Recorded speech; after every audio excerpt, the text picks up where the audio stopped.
நீங்க அறத்திலே வாழல, சிவம் சிவம் நினைத்தாலுமே நீங்க சரியா இறைவன் மீது அன்பு வைக்கலன்னு அர்த்தம். இறைவன் மீது தீராத காதல் கொண்டவனின் வாழ்வு அறத்திலே தழைத்து ஓங்கி மட்டுமே நிற்கும். அப்படி இறைவனை நான் தினமும் காதல் கொண்டு இருக்கின்றேன் என்றால் அந்த அறத்தில் நிலையாக நின்றுதான் ஆக வேண்டும்.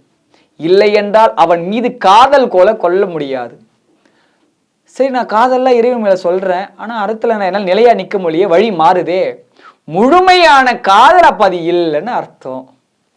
முழுமையான அன்பு இறைவன் மேல இல்லை.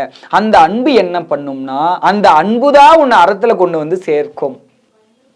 இப்ப இந்த அறத்தை பத்தி கேட்கக்கூடியது கூட அவருடைய திருவருளே அனைத்திற்கும். நல்ல செய்திகளை கேட்க கூட அவருடைய திருவருள் வேணும்.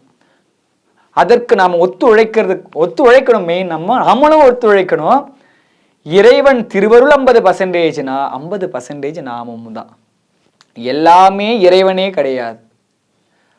அப்படி எல்லாமே இறைவனாக இருந்திருந்தால் 63 நாயன்மார் போல இந்த பூலோகத்தில் வாழ்ந்த எல்லா ஆன்மாக்களையும் இறைவன் உயர்த்தி இருக்க வேண்டும். எல்லாமே இறைவன் செய்கிறாருன்னா அப்ப எதற்கு நமக்கு எதுக்கு எண்ணத்தை தரணும்? நமக்கு எதுக்கு இது சரி இது தவறு இதெல்லாம் ஏன் பண்ணணும்? நம்மளுடைய செயலும் இருக்கு. நம்மளுடைய செயல் இருக்கிறதால தான்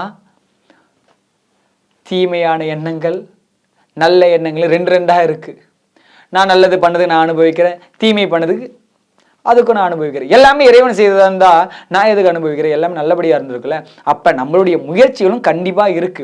இறைவன் திருவருள் இருக்கு. அந்த திருவருளை நல்லபடியாக நம்ம பயன்படுத்திக்கணும். முதல்வனுடைய திருவருள் கண்டிப்பா வேணும். அந்த திருவருள் நம்மளுக்கு கிடைக்கும். எல்லா ஆன்மாவும் திருவருள் இருக்கு. ஆனா அதை சரியான முறையில் பயன்படுத்துவதற்கு யாரும் தயாரா கிடையாது. உனக்கு இது சரியான வழிபா, நீ போன்னு சொன்னா ஆனா அந்த வழி எதுக்கு, இந்த வழியே நல்லா இருக்குது, சொல்றவன் பேச்சு ஏன் கேட்கணும், நான் இந்த வழியில போய் நான் அனுபவிக்கிறேன், அவ்வளவுதான். இறைவன் எல்லாருக்கும் சொல்லுவார் இது சரி தவறு. நாம் அதன்படி ஏத்துன்னு சரியான வழியில போனா அந்த இறைவன் இருக்கக்கூடிய இடத்தை நாம் அடையலாம்.